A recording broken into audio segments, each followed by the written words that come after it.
all of the success, all of what you want, and really making it simple. That's what we're going to be talking about today on Amplify Your Marketing Message. I am thrilled to be introducing you to our guest today. This is Teresa K. Page. She is a fabulous human being that I had the opportunity to connect with. And when I first connected with her, not only did I feel her heart and her soul, but she really came with a strong opinion about leadership and women leadership and women in business. So Teresa, welcome to our show. I'm thrilled to have you as our guest today. Absolutely. Thank you for having me, Christine. It's such an honor to be with you. All right, sweetheart. So I want to know, first off, why do you think so strongly that love is the magic ingredient that we need as women to make big impact? Absolutely. Well, just a short story.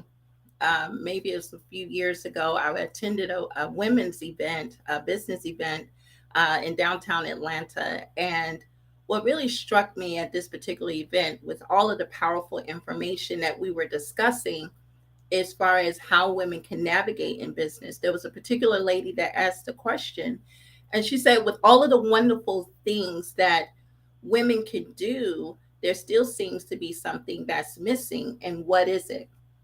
What is it that maybe keeps us as small business owners instead of being able to be CEOs over large enterprises or different things like that, with all of the wonderful things that we can do, such as being mothers or building homes, all of those kind of things. And so I found what was interesting in that particular space was that all of the things that we typically know about, as far as negative self talk or genderism, classism, all of those things came to the forefront or to the floor as a plausible answer. But I left that particular event because that question still kind of hung up in the air. It was never answered really. We were just kind of throwing things up against the wall to see which would stick.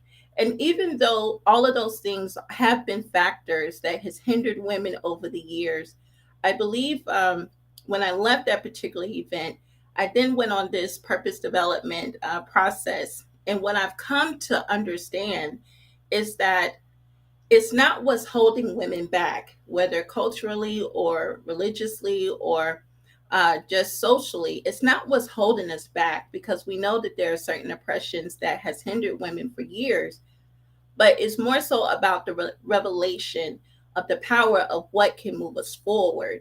And that is the simplicity as well as the majesty of love. And I do believe that love is the ultimate success factor for women. And it's not just necessarily the just the power of love, but it's also the comprehension of love, that we have to know that we're loved and that we're wholly loved. So the reason why I believe that love is our superpower, I think that in the workplace we've been convinced as women to kind of leave that particular part of ourselves at home. But whether we know it or not, as women, love is really built into our DNA. I believe that. I believe it's built into our blood, because it is the center of everything that we do. It's at the center of how we perceive the world. It's at the center of how we interact with others. It is at the center of how we even see ourselves, how we make our decisions, how we perform, either how well we perform or how well we do not perform. It has everything to do, it is at the core of what we do. Even the way that we create or even create a business, it is based upon who we love or what it is that we love or what we're passionate about, which even drives our creativity that can also lead into a business where we can provide a good and a service.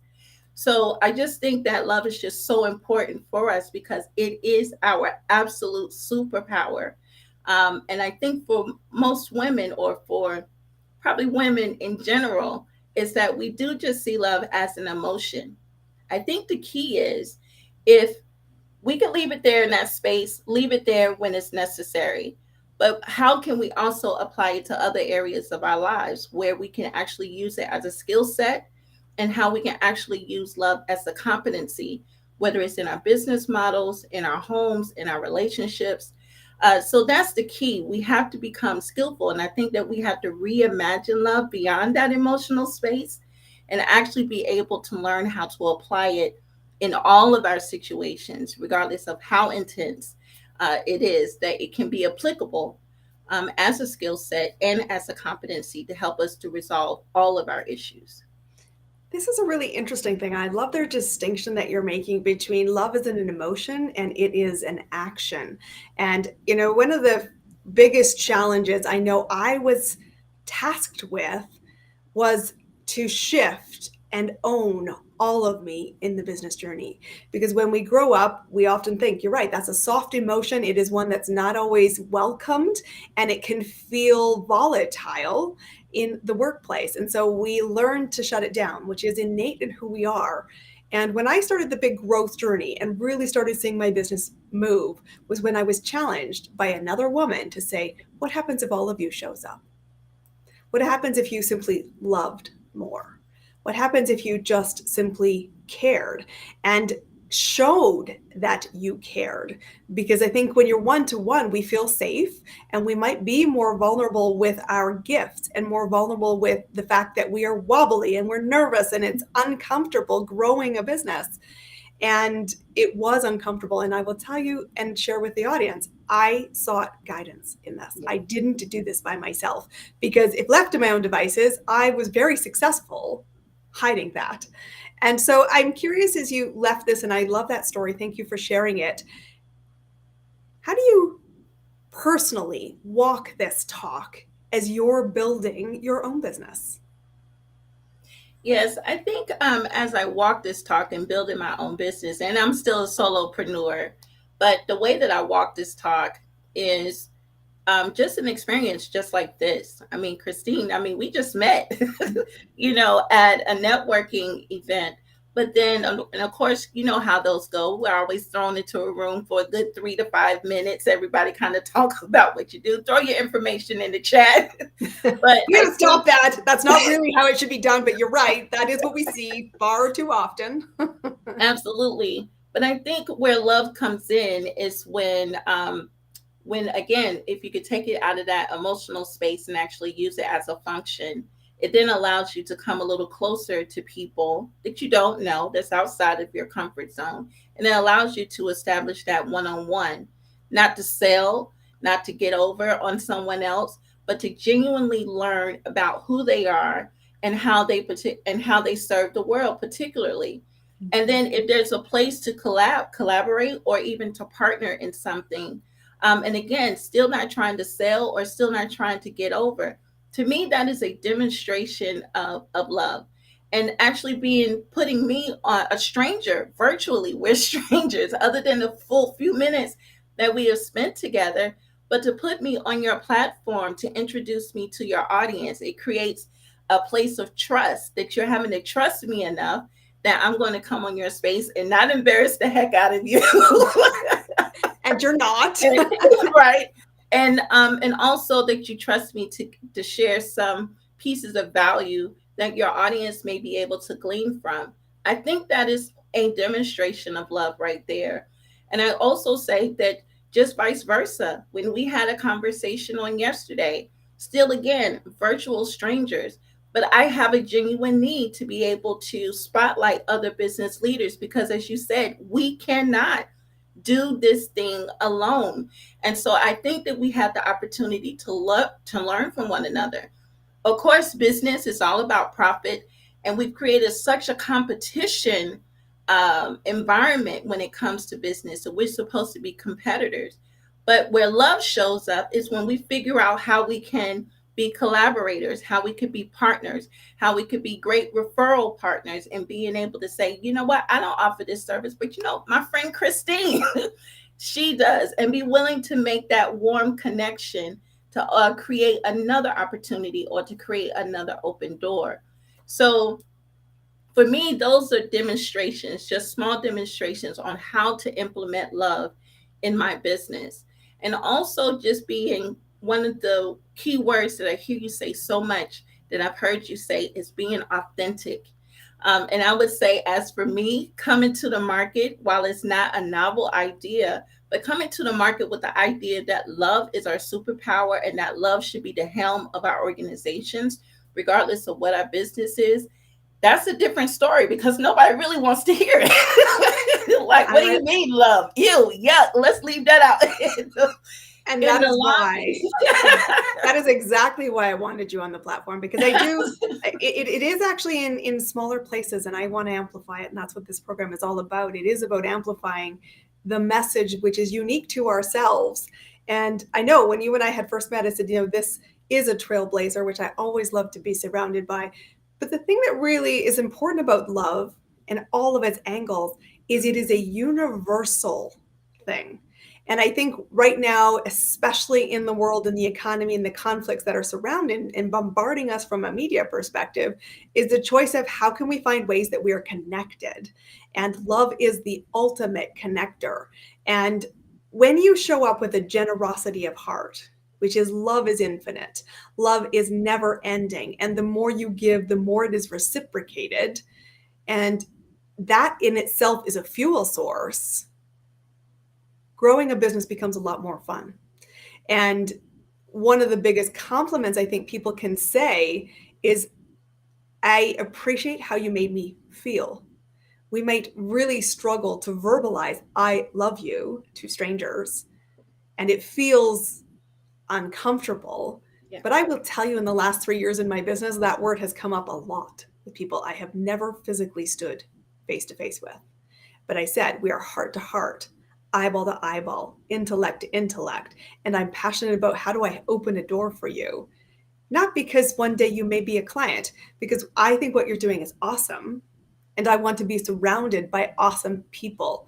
And when we do that, we really weave this fabric, which love is a huge part of. So I'm curious, for the world that, and the work that you're doing, do you see women starting to feel more comfortable with this? And how do we support women to take the actions that you already say, I'm starting to do it by example? How do we create more movement around it? Well, I believe that just based on what I've seen, just in my observations, and a lot of where I see more observations is more so in networking. So that's a huge part of what I'm doing as a new business, building, building community, aggressively networking.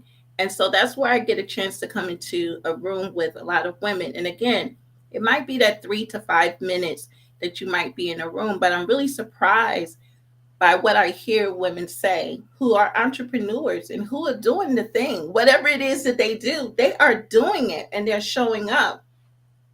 But the surprising conversations that I hear, or just the little comments about, well, it's easy for me to show other people's value, but I'm still uncomfortable about demonstrating my own, or I'm still uncomfortable about sharing my own, or I can't really be the cheerleader or to give myself the props that I need to.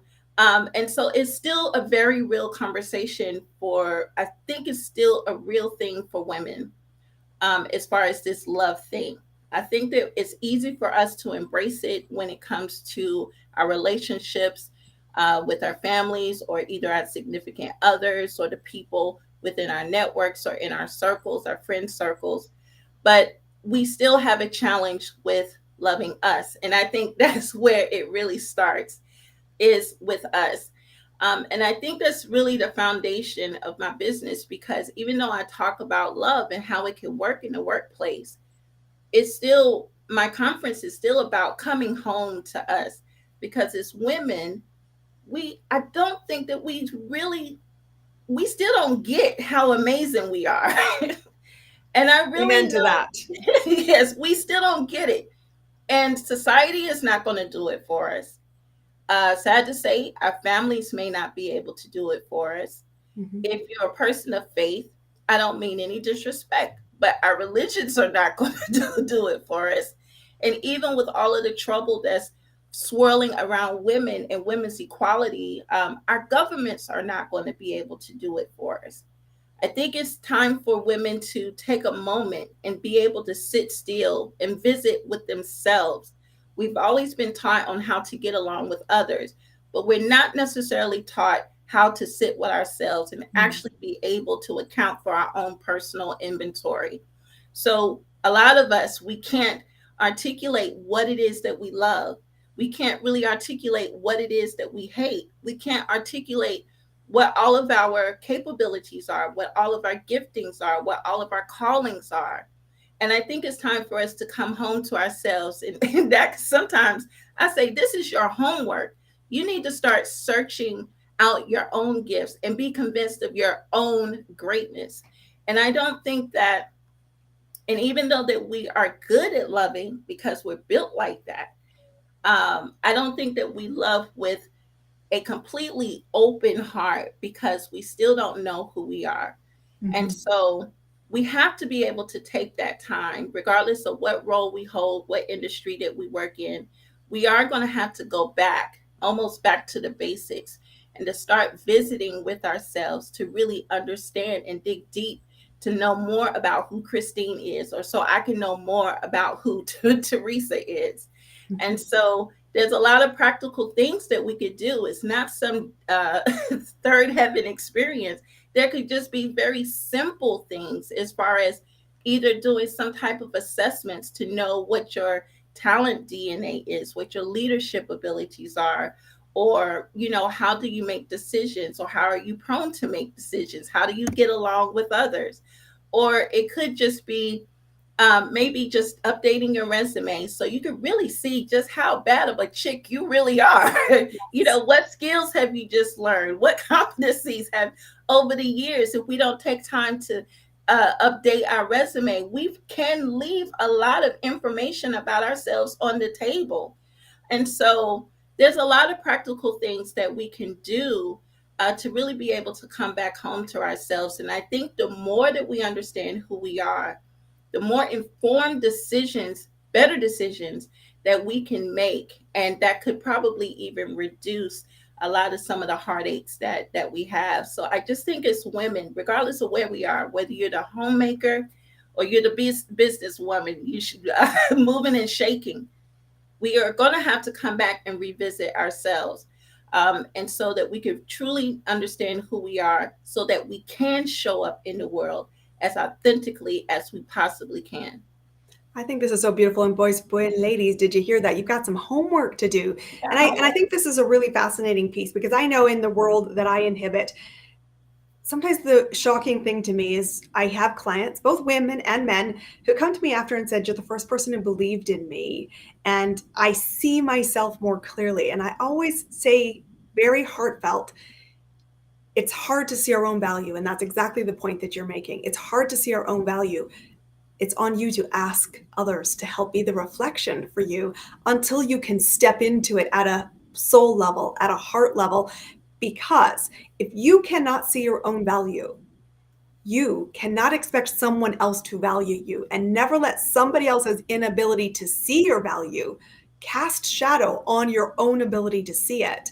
Because when you say, "This is my purpose, this is what I'm going to shine the light on, this is the result I will stand for," the integrity, the light, the heart, and the compassion just says, "I trust myself." And I will say the most important business lesson I know is to have courage to bet on yourself.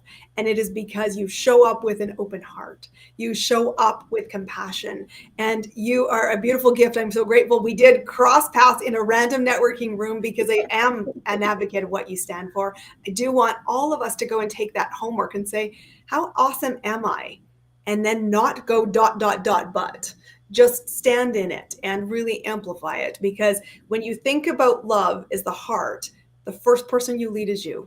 The second person you lead is others. And if you want to be in service of others, please lead with your heart. That is my imploring ask of today. Teresa, I'd love for you to know, because I ask all of my guests this on the show, what's working for you? What's amplifying in your business right now to create impact, to create opportunity, and to open new doors for you personally? well, I would say is being willing to stand up for myself. I just agree wholeheartedly with what you're sharing. I know that this is a what I'm coming to the market with. As I mentioned, it's not necessarily novel. However, it is a different perspective. And so I will say that for a little while, I was kind of teetering, tottering because, We all wobble. because, because I'm faith based in nature. I am a faith based organization, but I was trying to, but I wanted to have a universal appeal. So, you know how we do it. You try to use some like inspirational words without saying, God or this or that, because you don't want to offend anyone. But I finally had to come to the place of saying, you know what, Teresa, this is who you are. And you can't be ashamed. You have a particular message that you need to bring to the market. I think what is helping me now is understanding, finally coming to the conclusion that I'm not for everybody. And I'm cool with that. Then I'm not for everybody. But there is a people, there's a territory, and there's a region who is designed and their ears are set to hear the message that I have to give. I believe that. And I believe that for every business person that comes to the market, there is a set group of people that is there, that is prepared to receive and be a consumer of what it is that you have to offer.